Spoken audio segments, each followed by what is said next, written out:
माँ भारती को प्रणाम करता हूँ, आप सबके इस गुरु माता पिता को प्रणाम करता हूँ, अपने इस गुरु माता पिता को प्रणाम करता हूँ। बच्चों, ढेर सारा लाड प्यार सभी लोगों को, भक्ति भरी, ज्ञान भरी, प्रेम भरी, राम राम। आज जो हम बात करेंगे, सरकारी नौकरी क्यों नहीं मिलती। हम बात करेंगे कि क्या कोई हाइपर है या कोई डिप्रेस हो जाता है तो क्या करना चाहिए, और भी कुछ बहुत महत्वपूर्ण बात करेंगे हम धर्मशास्त्र से। लेकिन उससे पहले हम पढ़ते हैं पंचांग। आज 21 अगस्त है, रविवार का दिन है। सूर्योदय हुआ सुबह 5:53 पे, सूर्यास्त होगा शाम 6:55 पे। राहु काल शाम को 5:17 से 6:55 तक रहेगा। यमगंड काल दोपहर को 12:24 से 2:02 तक रहेगा। गुलिक काल रहेगा दोपहर को 3:39 से शाम 5:17 तक। और अभिजीत मुहूर्त रहेगा सुबह 11:58 से 12:50 तक। अमृत काल मिल रहा है रात को 9:46 से 11:35 तक। और निषिद्ध मुहूर्त होगा 12:02 से 12:46 तक। अब आइए जानते हैं मेष, वृषभ और मिथुन राशि का हाल। यूँ तो मेष राशि वाले लोगों के लिए अच्छा समय है, अच्छा दिन है। आपको लाभ होता हुआ दिखाई दे रहा है। बस आपको गुस्से से बच के चलना होगा, क्योंकि कोई आपको क्रोध दिला देगा और उसकी वजह से आप अपना नुकसान कर सकते हैं। कुल मिला के ये दिन आपके लिए ठीक है। सर्दी से बचने की कोशिश कीजिएगा और गुनगुना पानी दिन में 2-3 बार ज़रूर पी लीजिएगा। बाकी कुल मिला के अच्छा समय है। ओम हंग हनुमते नमः का जप कीजिए, अपने काम पर जुट जाइए, प्रभु जी सब ठीक करेंगे। वृषभ राशि की बात करते हैं। वृषभ राशि के लोगों को इस दिन अपने क्रोध पर नियंत्रण रखना होगा। छोटी मोटी बातों में उलझिएगा मत, नहीं तो परेशानियां पैदा हो जाएंगी। अच्छा व्यवहार लोगों से कीजिएगा, सोच समझ के चलने की ज़रूरत है। इस दिन कोई आपको धोखा देकर कुछ पैसा निकलवाने की कोशिश कर सकता है, थोड़ा सावधान रहें। इस दिन का उपाय है दुर्गा जी की पूजा। दुर्गा जी की पूजा करके आप अपने काम पर जुटिए, प्रभु जी सब ठीक करेंगे। मिथुन राशि की बात करते हैं। मिथुन राशि के लिए ये दिन अच्छा है। मिथुन राशि के लोगों को संघर्ष के बाद लेकिन लाभ की प्राप्ति होती हुई दिखाई दे रही है। नए आइडियाज़ रहेंगे, नई सोच रहेगी और उससे आपको लाभ भी अच्छा खासा मिलेगा। इसलिए खूब मेहनत करिए। विद्यार्थियों के लिए ये दिन बहुत अच्छा है, खूब मेहनत करें। एक चीज़ मैं यहाँ विशेष रूप से कहना चाहूँगा मिथुन राशि के लोगों के लिए कि शक और वहम को स्थान मत दीजिएगा, नहीं तो आपके रिश्ते उसकी वजह से गड़बड़ा सकते हैं। क्योंकि इस दिन हो सकता है कि कोई बात में सच्चाई ना हो, बस शक और वहम की वजह से आप अपने लिए परेशानी मोल ले लें। उपाय के रूप में 5 फलों का दान जरूर कर दीजिएगा। अपने काम पर जुटिए, प्रभु जी सब ठीक करेंगे। आइए बातचीत का सिलसिला शुरू करते हैं। 9711002266 ये व्हाट्सएप नंबर है और ईमेल एड्रेस है gurudev@newsnation.in। जब मेल करें तो अपना फ़ोन नंबर ज़रूर दे दीजिएगा और ये सारी सेवाएं निःशुल्क हैं, ये याद रखिएगा। आगरा से रेखा जी हमारे साथ हैं जी। राम राम। गुरुजी, मैं आपसे बात करके बहुत खुशी मिल रही है। गुरुजी, मुझे आपसे बात करके मैं बहुत आपसे बहुत लगाव रहता है मुझे खुश आपसे। रहो, हमेशा खुश रहो। मुझे बेटी के बारे में पूछना है गुरुजी। मेरी बेटी का नाम सेजल है और डेट ऑफ बर्थ है उनकी 10/10/2000 और टाइम का मुझे कंफर्म नहीं है। 1 से 1:30 के बीच में, 1:45 के बीच में उनका जन्म हुआ है और जन्म स्थान है आगरा। 1 बजे रात में कि दोपहर में? दोपहर के टाइम, दिन मंगलवार था।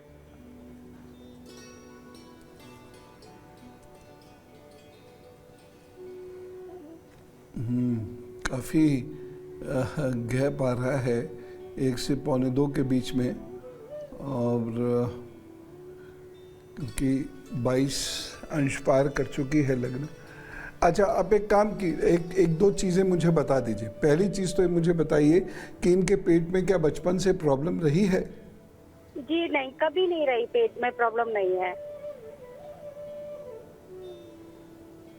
ठीक है। दूसरी चीज़ मुझे ये बताइए कि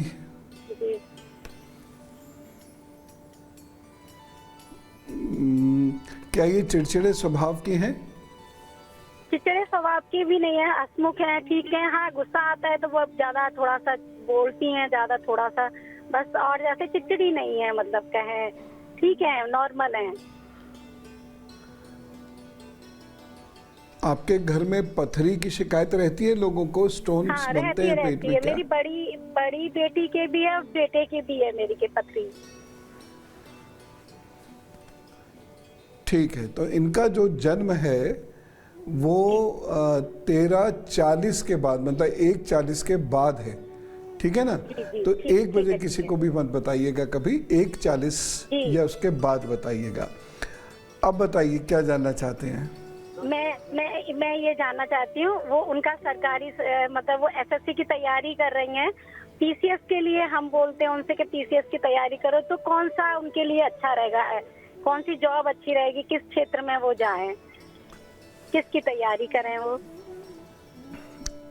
करने दीजिए, दोनों की तैयारी करने दीजिए, लेकिन लॉ इनको ज़रूर करवाइएगा, क्योंकि लॉ इसको करना चाहिए। लॉ करने से इनको बहुत फ़ायदा होगा। बहरहाल जो एसएससी या पीसीएस की तैयारी है वो देखिए फर्स्ट पेपर की तो सेम ही है लगभग, तो वहाँ जो जीएस है वो वहाँ भी काम आएगी।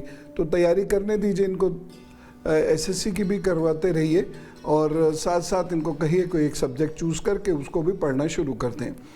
गवर्नमेंट जॉब के योग बनते हैं और उसके लिए लेकिन उपाय इनको एक करना पड़ेगा, और वो ये है कि तांबे का छल्ला अपनी छोटी वाली उंगली में ये धारण कर लें, और उसके साथ साथ ऐसे लोग जिनकी त्वचा की समस्या होती है उन्हें बुधवार के दिन कुछ मदद कर दिया करें, दवाई से, धन से, भोजन से, जैसा बन पड़े। बस ठीक रहेंगे, अपने आप एग्ज़ाम्स क्लियर हो जाएंगे, इनके सफल हो जाएंगे, चिंता ना करें, अच्छा रहेगा। बात करते हैं सरकारी नौकरी की। बहुत सारे लोग सरकारी नौकरी में जाना चाहते हैं, बहुत सारे उसके कारण हैं। स्थिरता की वजह से, स्थायित्व की वजह से, बंधी हुई तनख्वाह मिल जाती है इस वजह से, और रॉब चलाने का मौका मिलता है इस वजह से भी। बहुत सारे ऐसे कारण हैं कि लोग सरकारी नौकरी में जाना चाहते हैं। मैंने एक बार बहुत सारे बच्चों से पूछा था सरकारी नौकरी में क्यों जाना चाहते हो, तो बोले काम कम करना पड़ता है, तनख्वाह समय पर मिलती है, और सेफ्टी और सिक्योरिटी भी है लाइफ की। खैर, जहाँ तक काम कम करने वाली बात है वो दिन धीरे धीरे लद रहे हैं, और लदने भी चाहिए। काम तो आपको वहाँ पे भी खूब करना पड़ेगा, और वहाँ पर भी अब आपका असेसमेंट होता है, जो अच्छी बात है। लेकिन फिर भी ये बात मैं ज़रूर कहूँगा कि सरकारी नौकरी में जाने से स्थिरता और स्थायित्व जीवन को ज़रूर प्रदान होती है। सरकार बहुत ध्यान रखती है, और कहीं कहीं तो ऐसे प्रोविजंस हैं कि आपके रिटायरमेंट के बाद आपके ना रहने पर भी आपके परिवार को प्रॉब्लम्स नहीं होती। मेडिकल आदि की भी बहुत सारी फैसिलिटीज़ मिलती हैं, लेकिन सबको ये फैसिलिटीज़ नहीं मिलती, सबको सरकारी नौकरियों में जाने का योग नहीं बनता। बहुत टैलेंटेड लोग होते हैं, यूपीएससी वगैरह, एसएससी, एनडीए, न जाने कितने एग्ज़ाम्स क्लियर करते हैं, एसएसबी भी क्लियर कर जाते हैं कहीं तो, लेकिन मेडिकल में फ़ेल हो जाते हैं। इसी तरीके से मेरिट लिस्ट में उनका नाम पीछे चला जाता है, हालांकि वो क्वालिफाई कर जाते हैं। सरकारी नौकरी में वही जा सकता है जिसका सूर्य अच्छा हो या चंद्रमा बहुत अच्छा हो, अन्यथा सरकारी नौकरी प्राप्त हो ऐसा बहुत मुश्किल होगा। सूर्य कमज़ोर भी हो तो बृहस्पति बहुत अच्छा होना चाहिए, तब भी आप जुडिशरी वगैरह में जा सकते हैं। या किसी का सूर्य इस तरीके का होता है कि वो जीवन में 20-25 साल की नौकरी करने के उपरांत फिर सरकार से जुड़ता है। किसी का सूर्य बुध इस प्रकार का होता है कि वो सरकारी नौकरी में डायरेक्ट तो नहीं जाता, लेकिन बहुत सारे काम ऐसे करता है कि जहां उसका संपर्क सरकार से रहता है और सरकार से वह धन ग्रहण करता है। तो ये सारे योग बनते हैं, लेकिन ये योग कैसे बनते हैं? ख़ास तौर से आज मैं बात करूंगा उन विद्यार्थियों की जो सरकारी नौकरियों की कोशिश कर रहे हैं। देखो बच्चों, आपका सूर्य और चंद्रमा ये बहुत मजबूत होना चाहिए, तब आपको डायरेक्ट एंट्री मिलेगी, और जितना ये मजबूत होगा उतनी बढ़िया ओहदे पर आपका सीधा प्रमोशन होगा।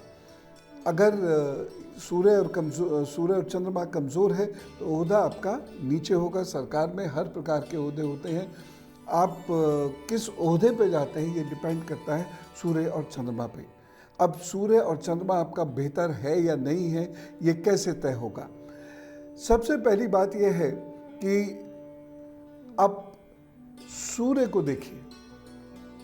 अगर ये जो अनामिका उंगली है, ये अनामिका उंगली आपकी इस वाली उंगली के, ऐसे करके देखिएगा इसको, बिल्कुल ऐसे, ये अनामिका उंगली अगर आपकी ये तर्जनी उंगली से लंबी है तो आपको सरकारी नौकरी में जाने के अच्छे योग मिलेंगे। सरकारी नौकरी में बेहतर पोजीशन पे आप जा सकेंगे। अगर आपकी ये जो सूर्य की उंगली है ये मजबूत है, सीधी है, ये अंदर की ओर नहीं मुड़ रही है और ये एकदम स्ट्रेट जा रही है, तो इसका मतलब है कि आप सरकारी ओहदे पे जा सकते हैं, इलेक्ट होकर भी, सेलेक्ट होकर भी। यदि आपकी अनामिका उंगली के नीचे का जो पर्वत है ये उठा हुआ है, मोटा है, तो भी आप सरकारी नौकरी में जा सकते हैं, चाहे देर से जाएं, लेकिन आप जा ज़रूर सकते हैं। यदि आपकी जो भाग्य रेखा होती है वह सूर्य पर, ये सूर्य के पर्वत पर चली आती है, सामान्यतः भाग्य रेखा यूं जाती है शनि पर्वत पर, लेकिन उसमें से एक छोटी रेखा भी सूर्य के पर्वत पर जाती है, तो सिलेक्ट होकर या इलेक्ट होकर आप सरकारी नौकरी में जा सकते हैं। तो ये हमने जान लिया सूर्य के बारे में कि अगर ऐसी स्थिति होगी तो आप सरकारी नौकरी में जा सकते हैं। और सूर्य आपका यदि कमज़ोर है तो आप बहुत मेहनत करने के बाद भी, एग्ज़ाम्स क्वालिफाई करने के बाद भी कुछ ना कुछ कारण ऐसा बनेगा कि आप सरकारी नौकरी में नहीं जा सकते। मैंने तो ऐसे भी उदाहरण देखे हैं, सूर्य बहुत कमज़ोर था, एग्ज़ाम्स क्वालिफाई कर लिया, इंटरव्यू क्वालिफाई कर लिया, सब कुछ हो गया, लेकिन घर में एक ऐसा हादसा हो गया या उनके जीवन में ऐसे हादसे हो गए कि वो सरकारी नौकरी ज्वाइन नहीं कर सके। मैंने ऐसे भी लोग देखे हैं जिन्होंने ट्रेनिंग भी पूरी कर ली, ज्वाइन भी कर लिया, उनकी पोस्टिंग भी हो गई, लेकिन उसके बाद कुछ ऐसा हादसा हो गया कि वो सरकारी नौकरी में टिक नहीं पाए, वहाँ से वापसी हो गई। सूर्य इसका कारण है। सूर्य जितना मजबूत होगा आप उतना ही जल्दी जल्दी प्रमोट होते चले जाएंगे। सूर्य जितना मजबूत होगा आप क्लास 2 से जाकर भी, क्लास 3 से भी जाकर क्लास 1 में पहुँच सकते हैं। तो सब कुछ डिपेंड सूर्य पर कर रहा है, और अगर किसी का सूर्य कमज़ोर है तो बहुत सारी स्थिति चंद्रमा पर भी डिपेंड करती है। इसलिए जो भी बच्चे मुझसे सरकारी नौकरी का पूछते हैं तो मुझे सबसे पहले दिखाई देता है उनकी कुंडली में सूर्य की स्थिति क्या है, और सूर्य ये भी बताता है कि आपकी पढ़ाई लिखाई कैसी चल रही है, कैसी नहीं चल रही है।